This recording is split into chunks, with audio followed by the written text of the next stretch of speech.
آج میں آپ کو حفیظ جالندھری کے 3 مشاعروں کے قصے سناؤں گا۔ ان تینوں مشاعروں میں انہوں نے ایک ہی غزل پڑھی۔ اس غزل کا کچھ سیاق و سباق ہے، کچھ پس منظر ہے۔ تو پہلے میں وہ پس منظر بیان کر دوں۔ اس غزل کے وجود میں آنے کا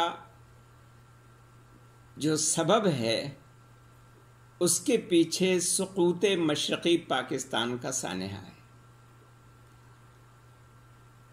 نئی نسل کے لیے میں اس وقت کے حالات کا ذکر کر دوں کہ جب سقوط مشرقی پاکستان کا سانحہ پیش آیا تو اس وقت ہماری قوم کا یہ خیال تھا کہ مشرقی پاکستان میں ہمیں عسکری ہزیمت نہیں اٹھانی پڑی ہے، فوجی شکست نہیں ہوئی ہے، سیاسی شکست ہوئی ہے۔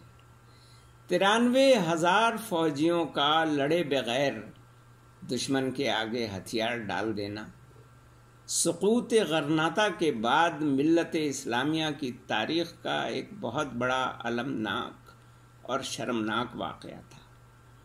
پوری قوم تڑپ اٹھی تھی۔ جس طرح کسی عزیز جان کی ناگہانی موت پر کئی دنوں تک یقین نہیں آتا کہ وہ اب ہم میں نہیں رہا، اسی طرح اس وقت محب وطن لوگ یہ تسلیم کرنے کے لیے تیار نہ تھے کہ ہمارا مشرقی بازو ہم سے جدا ہو گیا ہے۔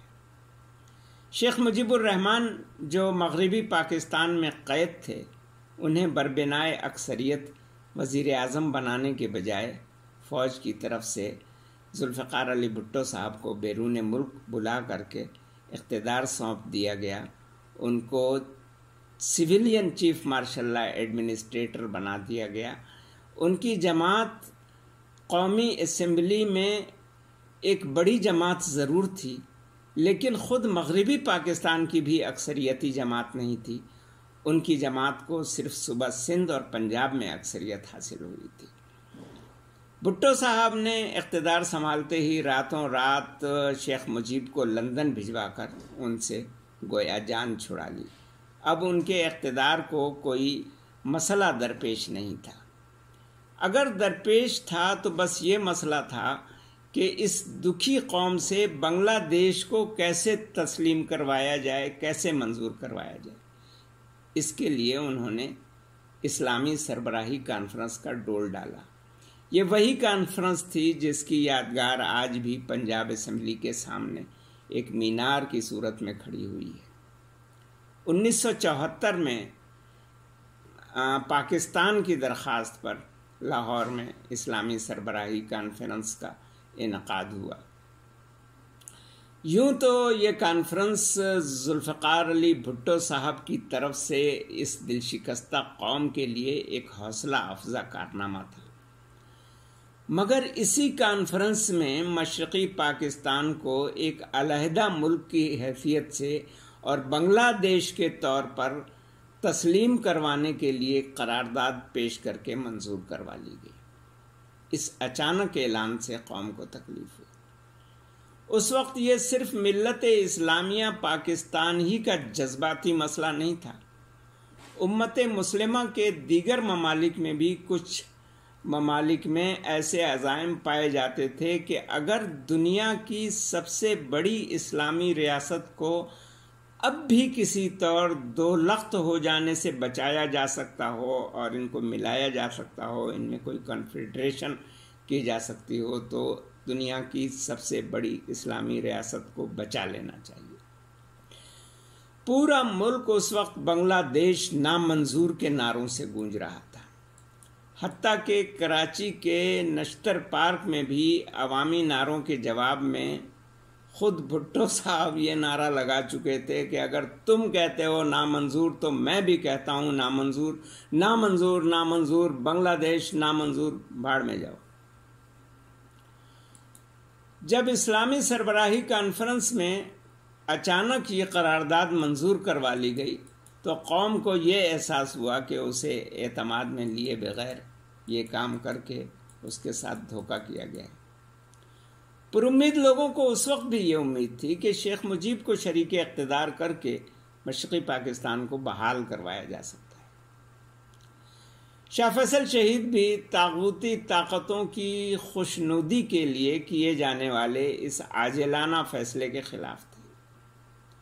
ان کے مشورے کے بالکل برعکس عمل کر بیٹھنے پر ان کا دل دکھا اور وہ کانفرنس کی باقی کارروائی چھوڑ کر اچانک وطن واپس چلے گئے۔ انجمن طلبہ جامعہ پنجاب کے صدر جناب جاوید ہاشمی اپنے چند ساتھیوں کے ساتھ سخت پہرے کے باوجود لاہور کی مال روڈ پر نکل آئے اور شیشہ عامر چکنا چور بنگلہ دیش نامنظور کے نعرے لگاتے ہوئے گرفتار ہو گئے، پس دیوار زندہ کر دیے گئے۔ قوم کے ساتھ ساتھ قومی ترانے کے خالق جناب ابو الاثر حفیظ جالندھری کو بھی اس فیصلے کا صدمہ تھا۔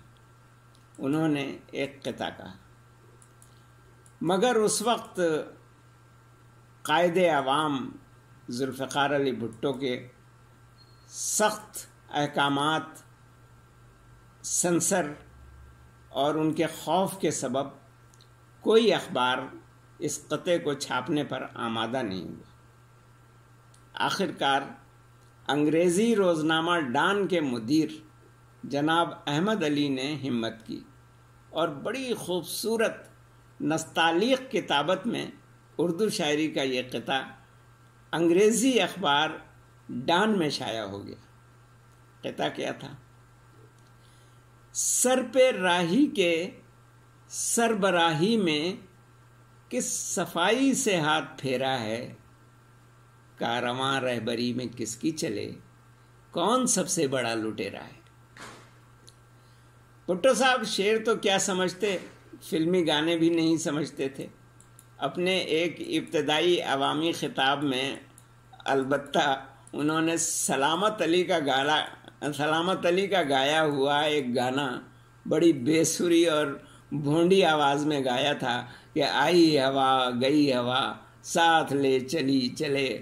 اس کے بعد اپنے مخصوص عوامی انداز میں پیپلز پارٹی کی ہوا کی طرف اشارہ کرتے ہوئے انہوں نے بڑے جوش و خروش سے کہا کہ یہ ہوا سلامت علیوں کو ساتھ لے چلی چلے گی، اور یہ ہوا نزاکت علیوں کو ساتھ لے چلی چلے گی، اور یہ ہوا اٹافٹ علیوں کو ساتھ لے چلی چلے گی۔ بعد کو وزارت اطلاعات و نشریات نے ایک پریس ریلیز جاری کر کے معذرت کی کہ اس سے وزیر اعظم کی مراد یا وزیر اعظم کا یہ مقصد نہیں تھا کہ نزاکت علی اور سلامت علی کی دل آزاری کی جائے، تو ان کی دل آزاری وزیر اعظم کو مقصود نہیں تھی، مگر اٹافٹ علی سے کسی نے معذرت نہیں کی۔ گمان ہے کہ کسی نے وزیر اعظم کو حفیظ کا یہ قطعہ پڑھ کر سنایا ہوگا اور اس کا مفہوم بھی سمجھایا ہوگا۔ نتیجہ یہ نکلا کہ حفیظ صاحب کو قومی ترانے کے خالق کی حیثیت سے جو وظیفہ ملتا تھا وہ بند کر دیا گیا۔ حفیظ صاحب بڑی پریشانی میں پڑ گئے۔ وہ تو کچھ مشترکہ دوستوں نے بیچ بچاؤ کرایا، یعنی بیچ میں پڑھ کر اور کوثر نیازی صاحب کو بیچ میں ڈال کر بیچ بچاؤ کرایا، تو حفیظ صاحب کا وظیفہ اور ان کا اعزاز بحال ہوا۔ اس واقعے کے بعد ہی حفیظ صاحب نے یہ غزل کہی تھی، اور یہ غزل ہم نے پہلی بار جامعہ کراچی میں منعقد ہونے والے مشاعرے میں سنی تھی۔ ابھی یہ واقعہ تازہ تھا حفیظ کا، وہ وظیفہ کی بندش اور بحالی والا واقعہ۔ تو حفیظ صاحب نے جامعہ کراچی کے مشاعرے میں بڑے ترنم کے ساتھ، اپنے مخصوص ترنم کے ساتھ یہ غزل شروع کی کہ یہ اور دور ہے اب اور کچھ نہ فرمائے، مگر حفیظ کو یہ بات کون سمجھائے، وفا کا جوش تو کرتا چلا گیا مدہوش، قدم قدم پہ مجھے دوست ہوش میں لائے۔ اس غزل کے بہت سے اشعار مشہور ہوئے، مثلاً ایک شعر جو بہت مشہور ہوا وہ یہ ہے کہ پری رخوں کی زباں سے کلام سن کے میرا بہت سے لوگ میری شکل دیکھنے آئے۔ ہمارے جامعہ کراچی والے مشاعرے میں جب حفیظ نے لہک لہک کر کے یہ شعر پڑھا کہ میں کامیاب نہیں، ہاں میں کامیاب نہیں، جو کامیاب محبت ہو سامنے آئے، تو ہمارا ایک شریر ساتھی جامعہ کا سیاہ گاؤن سر پر اوڑھ کر دوڑتا ہوا اسٹیج پر جا چڑھا اور حفیظ صاحب کے منہ سے منہ بھڑا کر کہنے لگا، سر میں آ گیا۔ سامعین کے ٹھاٹے مارتے ہوئے سمندر نے ایک طوفانی قہقہہ لگایا۔ کوئی اور ہوتا تو شاید بوکھلا جاتا، مگر حفیظ حاضر جواب تھے۔ انہوں نے سر سے پیر تک لڑکے کو دیکھا اور کہا، پتر پہلے پیدا تو ہو لے۔ ایک روز یہی غزل حفیظ نے جدہ میں ہونے والے ایک مشاعرے میں پڑھی۔ تو غزل پڑھتے ہوئے جب وہ ایک شعر پر پہنچے تو عقب میں بیٹھے ہوئے مولانا ماہر القادری کی طرف ہاتھ پھینک پھینک کر انہوں نے یہ شعر پڑھنا شروع کیا کہ بہشت میں بھی ملا ہے مجھے عذاب شدید، بہشت میں بھی ملا ہے مجھے عذاب شدید، یہاں بھی مولوی صاحب ہیں میرے ہمسائے۔ مولانا ماہر القادری بھلا کب چوکنے والے تھے، اٹھ کر مائک پر آئے اور بڑی بے تکلفی کے ساتھ حفیظ کا منہ ہٹا کر مائک کی طرف اپنا منہ بڑھا کر کہنے لگے، دراصل حفیظ صاحب غلط جگہ پہنچا دیے گئے تھے۔ اس پر ایک زبردست قہقہہ پڑا۔ مولانا واپس اپنی جگہ پر چلے گئے۔ حفیظ نے ہنستے ہوئے کوئی فقرہ چست کیا، مگر مولانا کی طرف سے اس کا جواب نہیں آیا۔ تو حفیظ نے سامعین ہی کی طرف دیکھتے ہوئے کہا کہ مولانا ناراض ہو گئے کیا؟ مگر اس فقرے کا بھی کوئی جواب نہیں آیا۔